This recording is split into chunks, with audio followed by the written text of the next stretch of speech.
Okay, good evening to all. We're gonna mute everyone and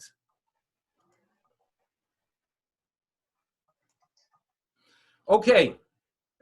Do you hear me all? You could nod. You could go ahead and those thumbs up are good. I would like some of your backgrounds. Some of your backgrounds are distracting because they're just too fancy. Like I'm looking at Josh's background now, and they either moved into a palace or they have a fancy background, one of the two. So I don't know which one it is. Anyway, our discussion tonight is gonna relate to what we call the HaOmer period, the Sefirat period, keeping Sefirat, not keeping Sefirat. Now, we as Jews feel and must feel privileged in our Judaism. In other words, we have to feel Ashrenu ma tov chelkenu, that we are so lucky that we practice this religion. We are so lucky that we are part of a faith that is so meaningful. So it is fundamental for good Jews to view Judaism as meaningful and beautiful. Now, among the many benefits of our tradition is the fact that we have the opportunity to study Torah. Studying Torah is not just the spiritual connection to the higher being and to an incredible event that occurred at Sinai, but rather you have the opportunity to travel through history. And it's something we do quite often, that when we have a halachic discussion, if you have had the opportunity at any point to go ahead and be here between Mincha and Ma'ariv for a halachic discussion, it is not about this is what we do because Mishnah Brura 125 years ago said so. What we do is we go through the sources, and we're going to often start off with a verse in the Torah. And then we're going to go ahead and discover how the oral tradition addresses the question. And then we're going to go through how it was viewed in Babylonia, and then in France, and then in Germany, and then in Poland, maybe even in Hungary. And obviously, we're going to go ahead and say what the later authorities have to say and how it was addressed in Spain. You travel through Jewish history. And that is how you study Torah. You study Torah by understanding that you are linked to the past. And it is quite incredible. It's elevating. It's exciting. You can have a discussion about heating device on Shabbos, how hot water is heated up. And you could study a Mishnah that describes those things that they had in Palestine of the 2nd century. And then you could study the Talmud, which will address to you how things that were done in the 4th century. And you could travel. You have this incredible journey. We love it. We enjoy it. We find it meaningful. And that is what our tradition is about, relating, appreciating to the past. Now, at times, what's even more fascinating are those things that do not have roots in Torah. Those things that we cannot identify a source in the Talmud. But rather it's what we call minhagim, a minhag, a custom. And customs are very much alive because you see how different communities practice them, and you develop even more of a link of a connection to those communities, to those practices, and to that era. The minhagim we're going to be discussing tonight have to do with the minhagim of avelut, of mourning, that take place during what we call the Sefirat HaOmer. That is what we are going to be discussing. We are all familiar with them, but hopefully we'll find a little bit of a new angle regarding the Sefirat period, okay? Now, in some circles, we know that there are those who do not, for example, men who do not shave during the Sefirat. Okay, so there's a good reason to be lenient, but nevertheless, there are many good jokes that are used that when someone Friday night would be hosted by a family, and the chicken would have its skin, and the skin would have some feathers sticking out, so they would know that the chicken most probably is holding Sefirat. It's growing a beard. So we have some jokes that relate to Sefira, but obviously we're going to go ahead and study the history. The proper way to study a minhag is by turning to the earliest sources, but I want to start off with a later source and identify a problem in that later source. So that's how we are going to start off. We're going to go ahead and turn now to the first reference. If you have it in front of you, otherwise you're going to hear me reading it. I'm reading you from the Shulchan Aruch of Rabbi Yosef Karo. So I'm reading from a work that was published in 1565, and the Almighty worked it out for the author of this work that while previous generations, when they would have their halachic literature, if they were lucky, there were a couple dozen, perhaps a few hundred of their works, because they had to be copied by hand prior to the 16th century. Rabbi Yosef Karo's work, published in 1565, was printed, and there were hundreds upon hundreds of copies. And it is very possible that it worked out for him that the Almighty, and not in no way we are, God forbid, minimizing his significance, but he had a vehicle, using a modern vehicle to go ahead and teach Torah and to reach out with your teachings is something that we celebrate as Jews. So therefore, we're going to be reading and studying now from Shulchan Aruch. But if you analyze the words, you must notice a problem here. Listen to what Shulchan Aruch tells us. Nohagim, that there is a custom. Shelo lisa isha, that we don't get married. Ben Pesach, between Pesach and Atzeret. Atzeret Shavuot. Okay, so the statement makes sense up until this point, that there is a minhag, that there are no weddings in between Pesach and Shavuot. But then it adds, Ad Lag BaOmer, until Lag BaOmer. So you sense immediately here that there's a major problem. It's like me saying, I am going to be traveling between Toronto and Detroit until London. In other words, my first statement of I will be traveling between Toronto and Detroit indicates that my destination is Detroit. So the second statement of until London makes absolutely no sense. So therefore, if you look at this statement, you realize there's a problem here. Nohagim, we have a custom of no weddings between Pesach and Shavuot until Lag BaOmer. What is going on here? So therefore, there is a need to go ahead and study the history. And we're going to start not with the earliest sources, but rather one of the earlier sources that puts it together. And therefore, we have to travel to Spain. Spain in the early 14th century has tremendous Torah scholarship. Tremendous Torah scholarship. The leader during that period of time was Rabbi Shlomo ben Aderet, known as the Rashba. And he was a luminary because generations later they were still quoting him, and we still study him today, the Rashba. Now, he had a disciple who by the name of Rabbi Yehoshua ibn Shuib, and Rabbi Yehoshua wrote drashot. That is the way he communicated his Torah ideas, through drashot. The drashot have thought, a little bit of mysticism, but they are infused with halacha. And in one of the drashot of Rabbi Yehoshua ibn Shuib, he shares with us a little bit about the practices that exist during the Omer. So if you look at reference number 2, you're going to go ahead and see several of them. So here we go. Reference number 2. He tells us, En konsim nashim bezeh perek. During this period of time, no weddings. Fine. And then he adds, however, Uma shenahagu rov ha'am, the custom that you will find by the rov, the majority of the people, lehagdil safam. Let's translate that. Lehagdil, to make gadol, to grow. The safam. Safam, even in modern Hebrew, relates to the mustache. Safam bin November. Everyone familiar with the safam in November? Safam. So he knows the custom of allowing your safam to grow Ad Lag BaOmer, until Lag BaOmer, lo matzinu bo inyan.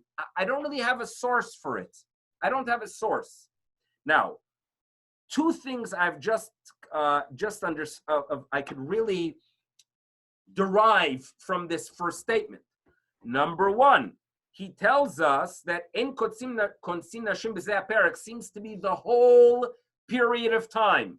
No weddings between Pesach and Shavuot. That's statement number one. Statement number two, he says that there's a later and less common practice of safam, and even though we always hear about haircuts, he seems to relate specifically to the safam. Now, where is the first place in the Torah that safam is mentioned? Actually, by the Mitzorah. By the Mitzorah, it's a sign of mourning as well. The Torah tells us that the Mitzorah should cover al safam ya'ateh, which many commentators understand that to mean that he should cover his face until his safam, the original mask, because the Mitzorah, after all, was in quarantine. So how can you be in quarantine and self-isolated without a mask? So the Mitzorah had a mask, most probably. So he tells us here that there was a custom by some to grow the safam. Nothing to do with hair at this point, but perhaps we have found the roots of the idea of the no haircut, that it relates to the safam, mourning, Mitzorah, detached. So we're not going to focus on it, but what you do see is that Lag BaOmer is mentioned not regarding weddings. Weddings seem to cover the prohibition, and the issue of weddings relates to the whole period of time, specifically to the safam, to the haircut, which is the expanded version. Ad Lag BaOmer. Now, what Rabbi Yehoshua is going to share with us is two traditions. Tradition number one is what he called from a Tosafot. A Tosafot, in general, refers to the teachings that originated in the yeshivot in France. So this statement is going to be telling us about a practice and a tradition that originates in France. And this is important. And he tells us the following. In the Tosafot, we are told, Kima she'amar lamed gimel, what we are told 33, the number 33, which is associated to the mourning during the Sefirat, eino kmo shenohagin. It's not like the practice you will find by us in Spain. Ela, but rather, lamed gimel yom. In other words, what he tells us here in this paragraph is that you take the 49 days of the Omer.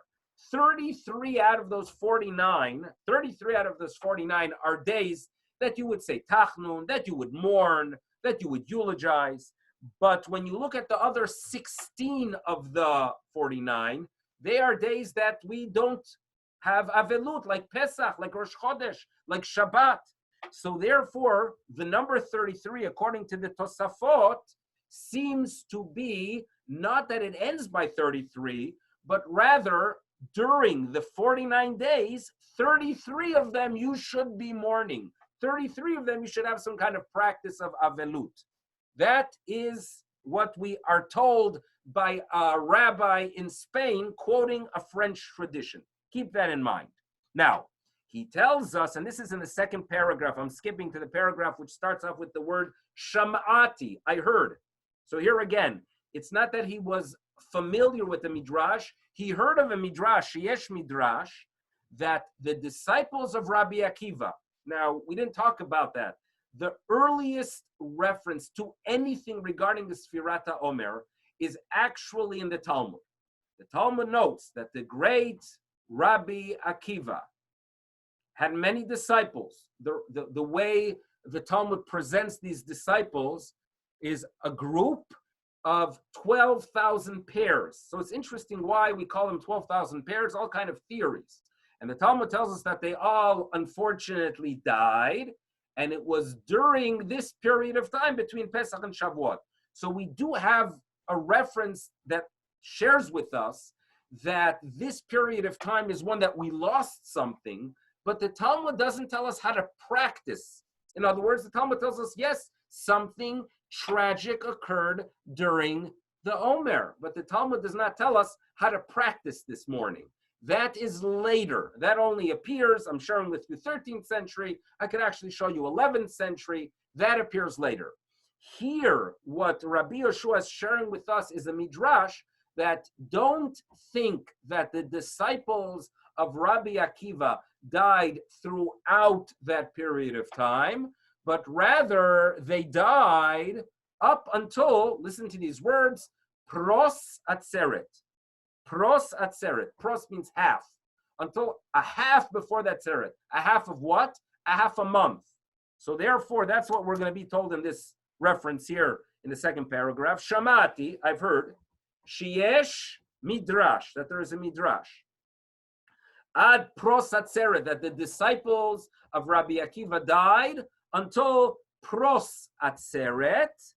Now, if that pros is actually a half a month, which is 15 days, so if you deduct 15 days from the 49, v'keshetasir chamisha asar yom, if you go ahead and remove 15 days, me'arba'im v'tesha from the 49 yom, nisharu, what do you have? 34. So therefore, more than 33 days, and that's good enough. Okay?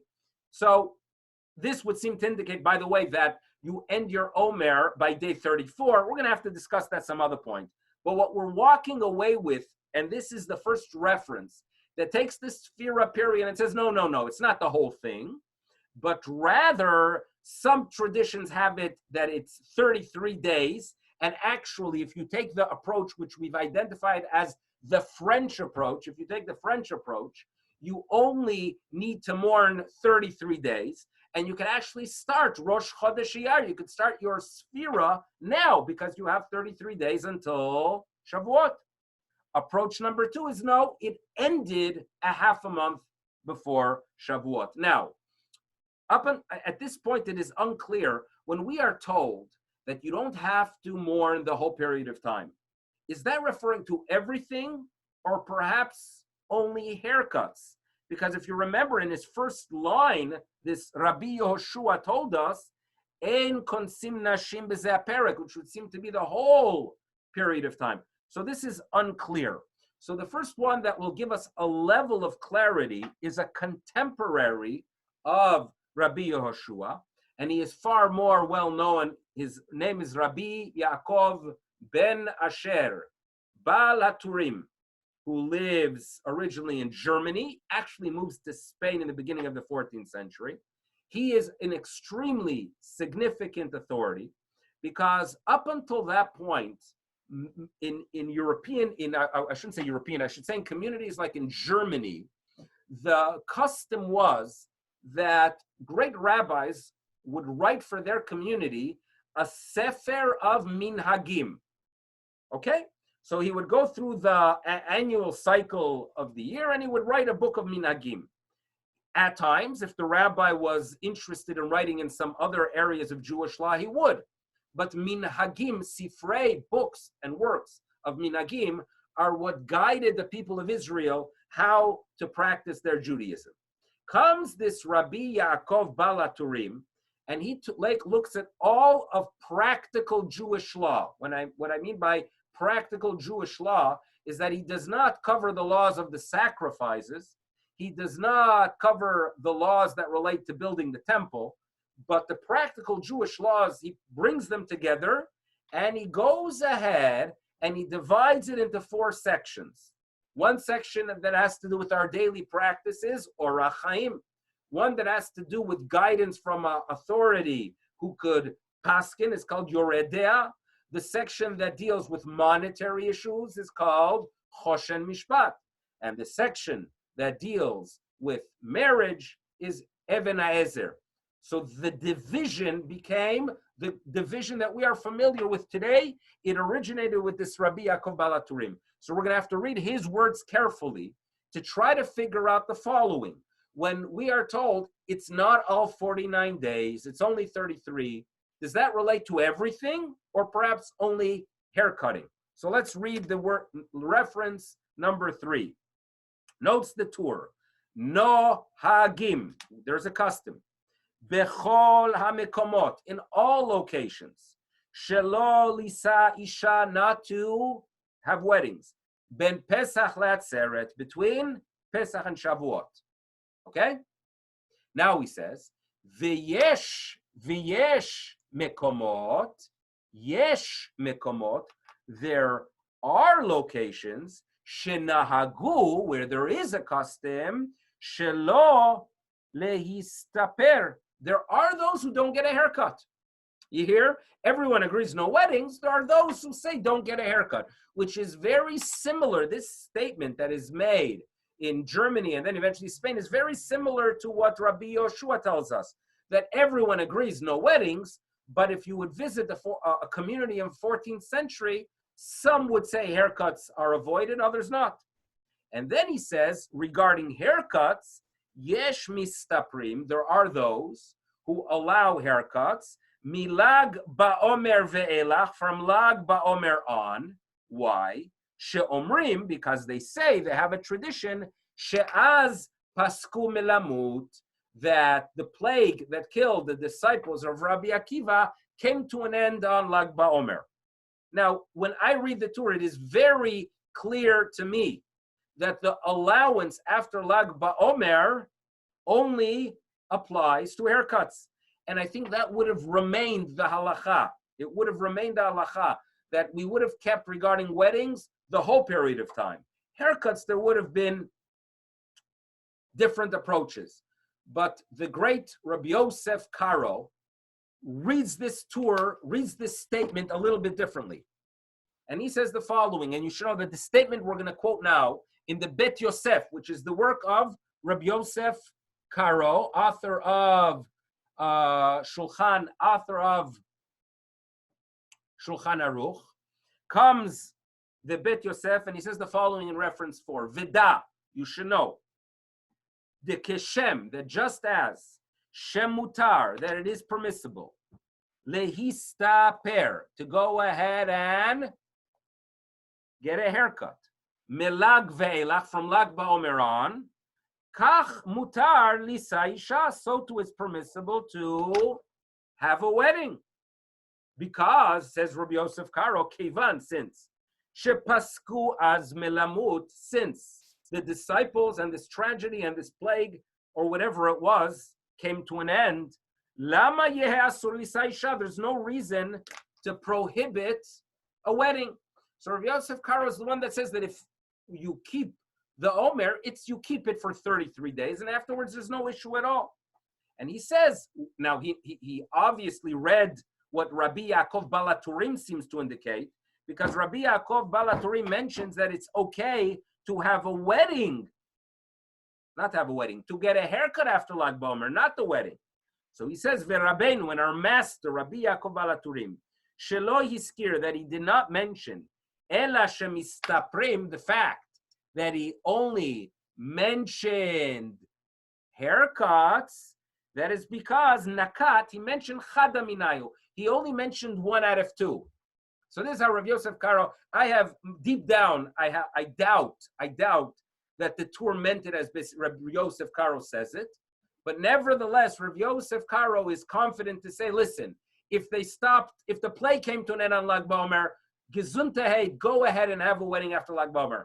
And if Rav Yosef Karo says it, that's halacha. That's quite incredible. Now, I mentioned the fact that the Rabbi Yoshua ibn Shuib mentions a French practice where they only started observing the practices of mourning from Rosh Chodesh Iyar, which means right now, Chodesh Tov to everyone, we're entering Chodesh Iyar, and it ended by Shavuot. And what is the source for it is a little bit of a mystery. But in reference number 5, I share with you from Rabbi David Halevi of the mid-17th century, and he links it, and there's no question that historically this is true. He links the Ashkenazi practice, which many of us are familiar, that you only start observing your Sefira, and that weddings are not performed only from Rosh Chodesh Iyar. He tells us that it's because, in his words, Gzerat Tatnav, if you see that in line 1 towards the end, the decrees of Tatnav. Tatnav is 856, and he is referring to the awful events of the First Crusade, which occurred in the year 1096. In 1096, German communities, Magenza, Spires, Worms were wiped off the map. Yeshivot were destroyed, communities were destroyed, people were murdered, and it was the end of Jewish life in some German communities. Those events took place during the month of Iyar and the beginning of Sivan. We know that because we mentioned that on Tisha B'Av. So therefore, the communities adapted the practices of mourning, and perhaps they even added to the old practices. It is possible that the whole idea of not getting a haircut was due to those events of 1096, and they start only Rosh Chodesh Iyar because that is when the tragedies, that is when the Crusades performed their massacres. So that's a fascinating historical piece of information that clarifies. What do we have up until this point? We have up until this point, and this is la halacha, that during a 49-day period, we don't keep all 49 days, meaning originally it was a period between Pesach and Shavuot.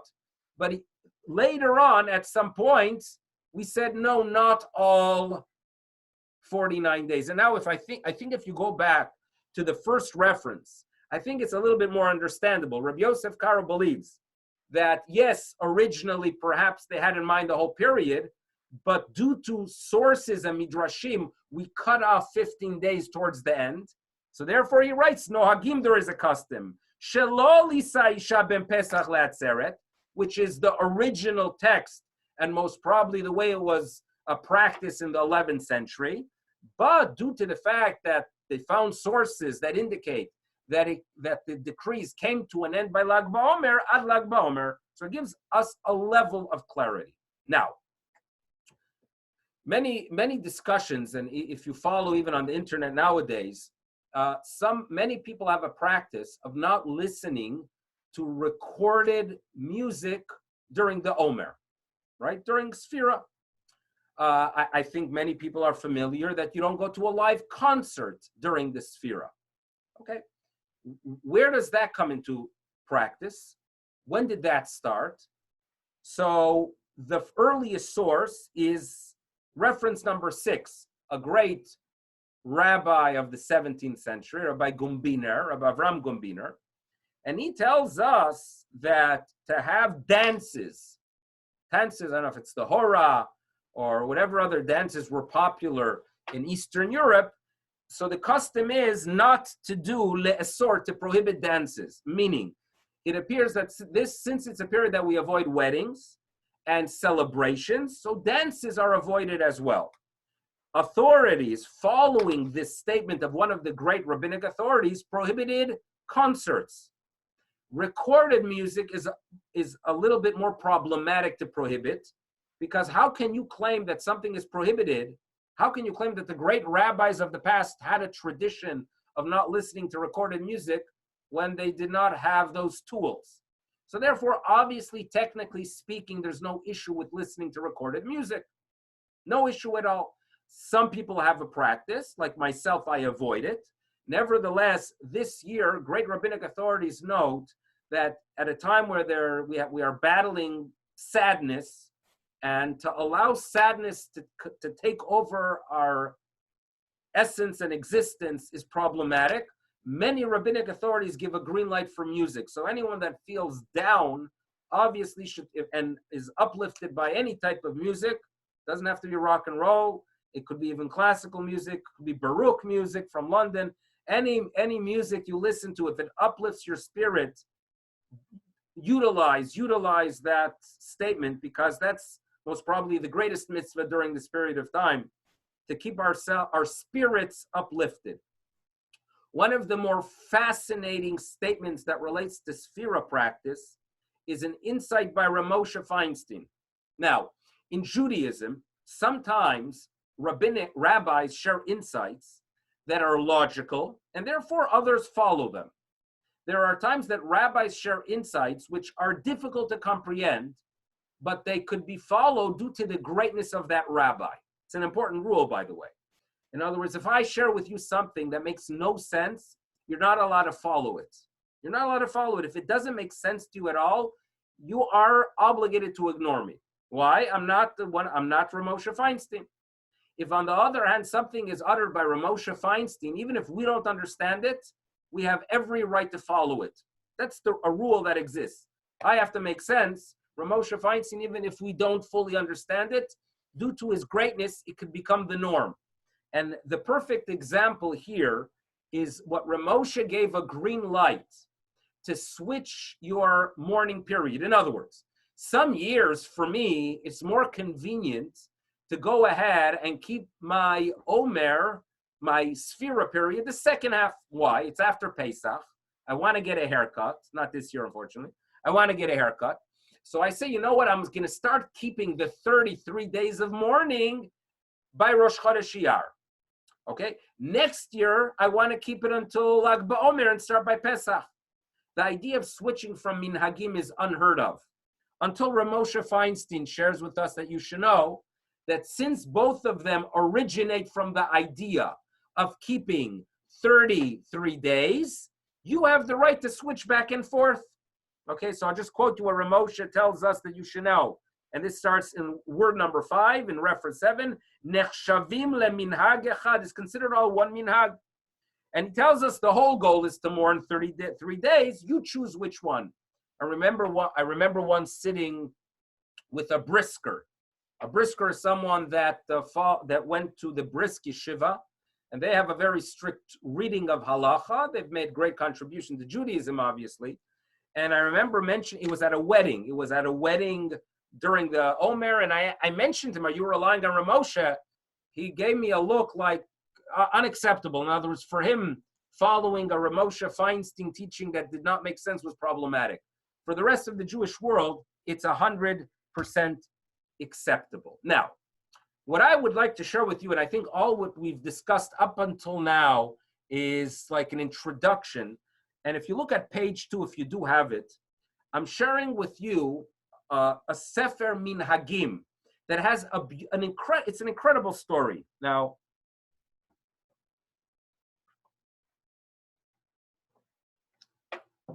you know, when you meet a rabbi, what makes someone a rabbi? What makes someone a rabbi?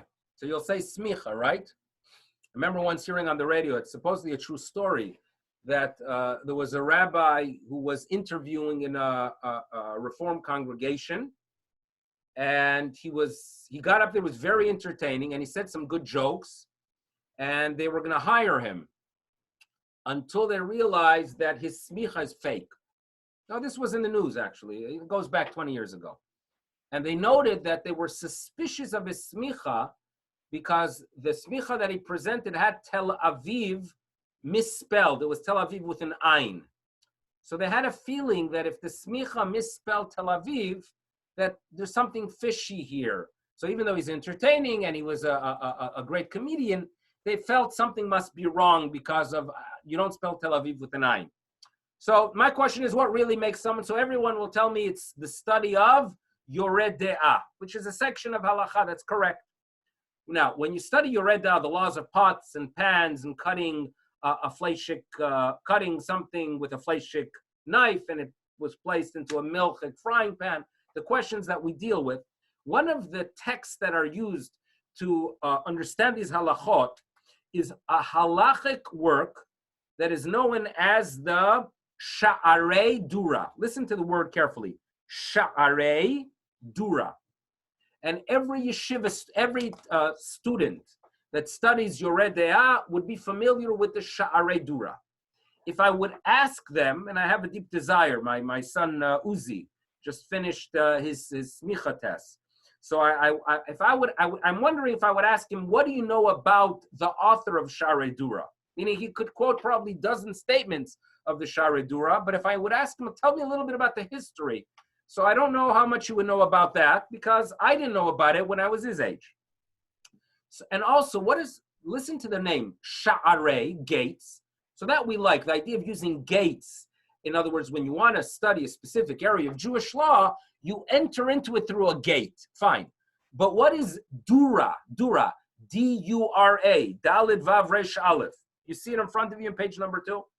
So the answer is that there was a rabbi, a great Torah scholar in Germany in the 13th century. And his name was Rabbi Yitzchak from the city of Dueren. Probably not being pronounced correctly, Dueren. And he was known as Rabbi Yitzchak Dura.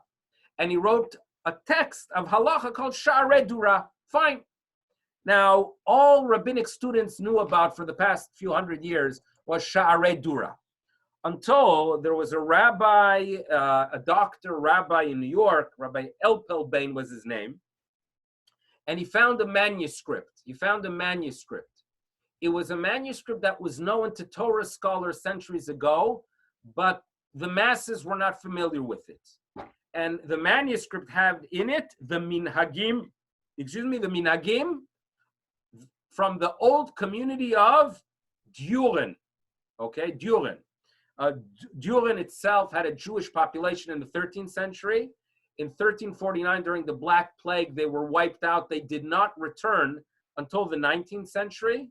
In the 19th century, there was a return. Unfortunately, with the Nazis, the community was wiped out again.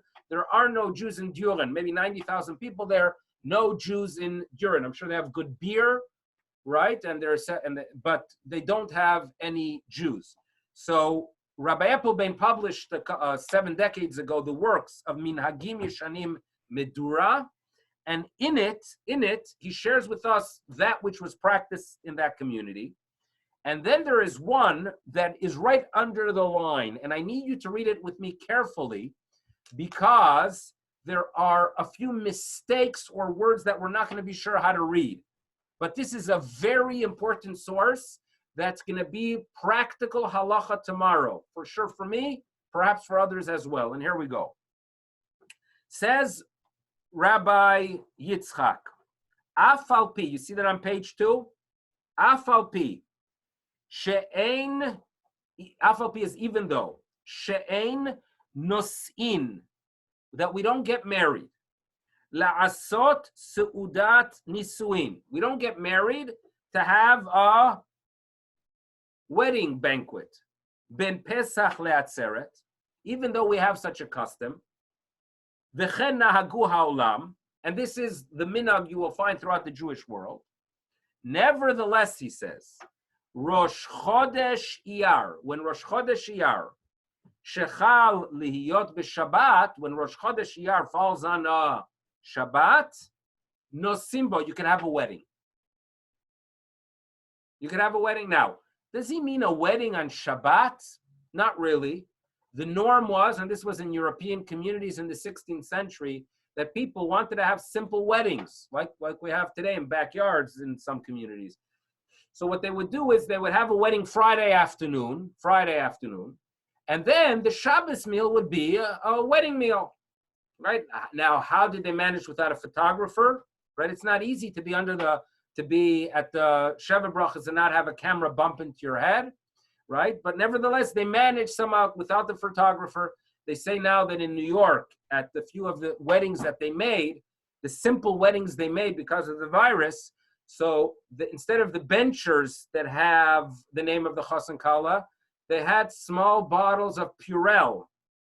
And the small bottles of Purell had, Shloimi and Yenti, Mazel Tov, and the dates, and a nice, cute Purell bottle that you could take home and remember the wedding. So in any event, what we find here is an incredible source that tomorrow, Friday, Rosh Chodesh, Erev Shabbat, you can have a wedding. And that's what he's referring to here, right?